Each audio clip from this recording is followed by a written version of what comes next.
आज हम लोग डिस्कस करने जा रहे हैं पास्ट इंडेफिनिट टेंस। इससे पहले हम स्टडी कर चुके हैं प्रेजेंट इंडेफिनिट टेंस के सेंटेंस को कैसे हिंदी से इंग्लिश में कन्वर्ट किया जाएगा। प्रेजेंट इंडेफिनिट कंप्लीट हुआ तो आज की वीडियो में आप देखेंगे पास्ट इंडेफिनिट टेंस के रूल। सर्वप्रथम हम बात करते हैं पहचान की कि हिंदी के जो वाक्य हैं उनमें हम कैसे पहचान करेंगे कि ये पास्ट इंडेफिनिट के हैं। तो कुछ तो यहाँ हमने शब्द समूह नोट कर दिए हैं। इसके अलावा हमें ध्यान रखना होगा कि वाक्य देखने में अधूरा सा लगता है। जैसे किसी वाक्य के अंत में आ जाता था या थी, वह खेलता था, वह खेलती थी, या वे खेलते थे, वह खेला, वह पढ़ा, वह आया, वह गया, वे चले गए। तो इस प्रकार के वाक्य जब होते हैं तो देखने में अधूरे से लगते हैं, वो सभी के सभी वाक्य पास्ट इंडेफिनिट से कनेक्टेड होते हैं। इसके बाद अगर हम रूल्स की बात करें कि हम ट्रांसलेशन कैसे करेंगे, तो आप ध्यान रखिएगा पास्ट इंडेफिनिट की जो हेल्पिंग वर्ब है वो होती है डिड। क्या होती है?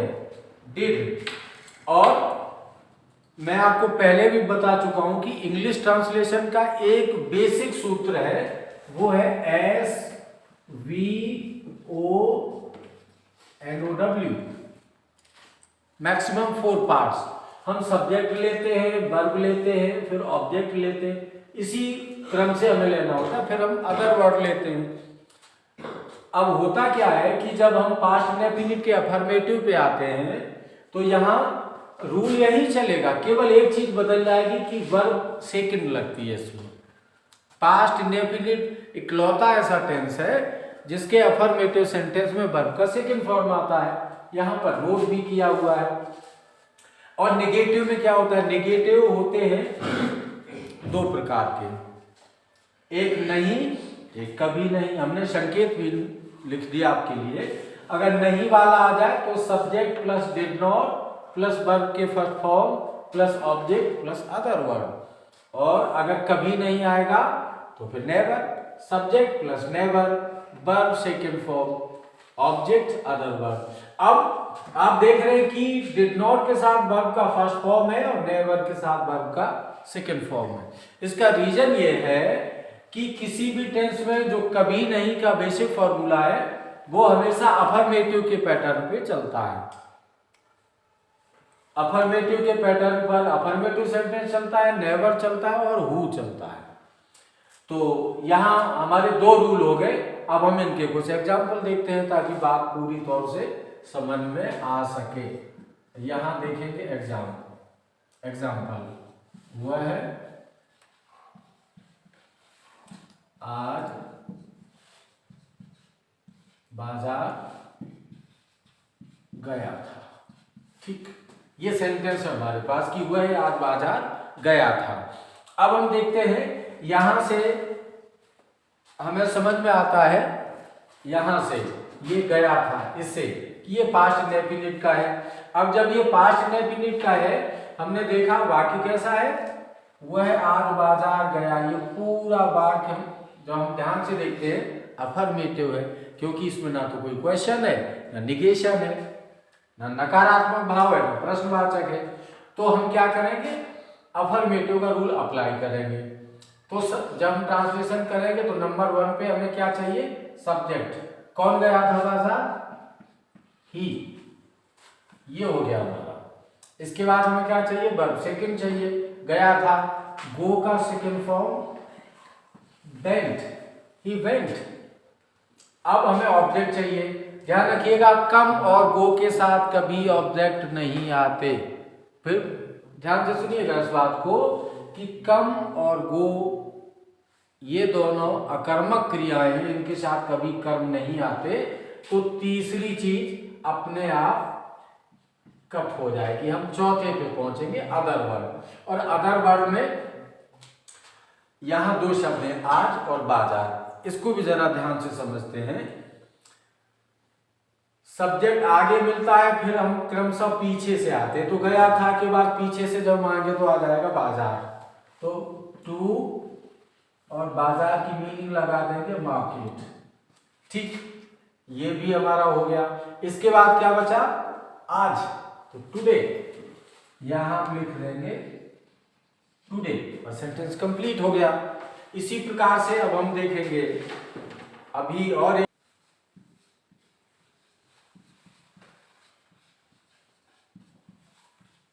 वे शाम को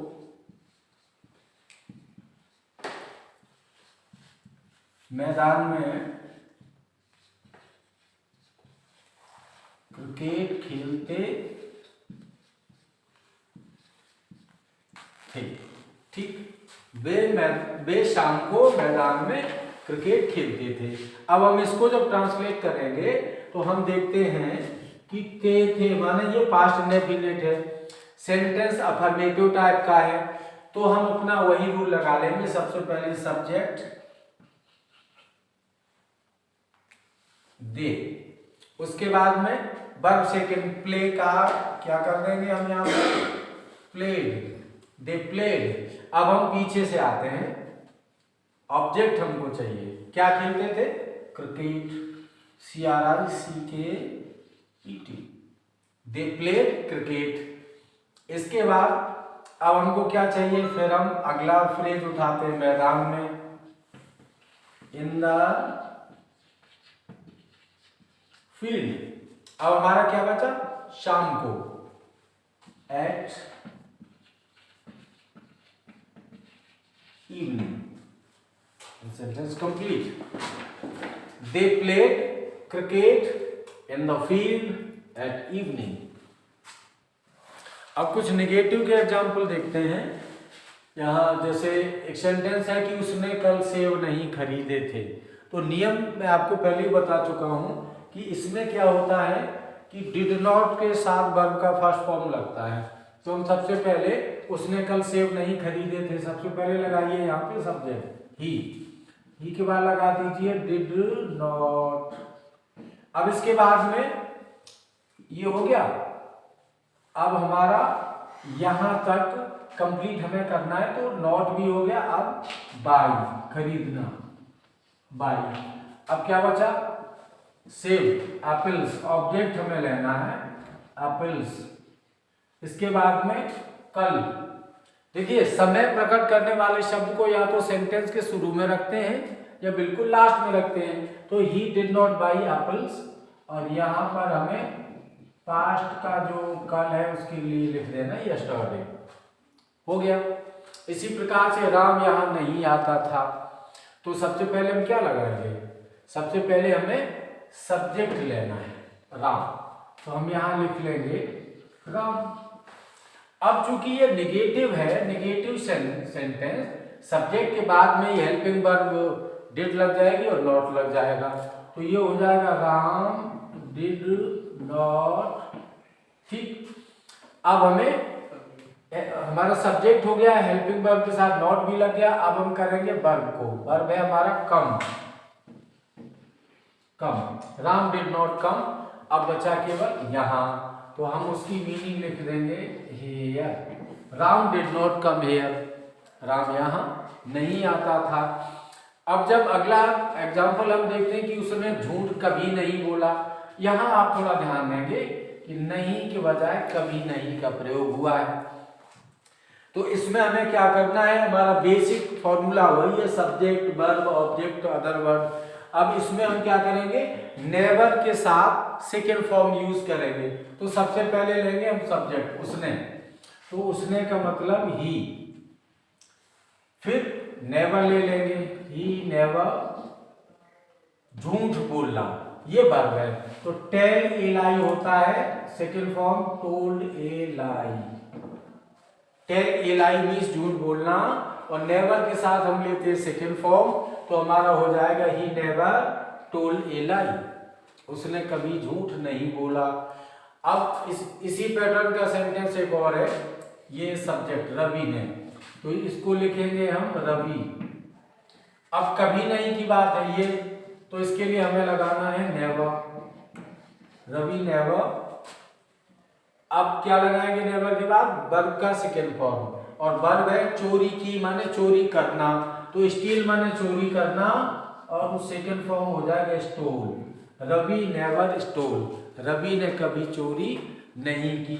तो इस प्रकार से हम अन्य सेंटेंसेस को भी सोल्व कर सकते हैं। हिंदी के जो बाकी पास्ट इंडेफिनिट से संबंधित हैं उनको हम अंग्रेजी में बदल सकते हैं। तो अभी हमारा अफर्मेटिव और नेगेटिव पे डिस्कशन कंटिन्यू।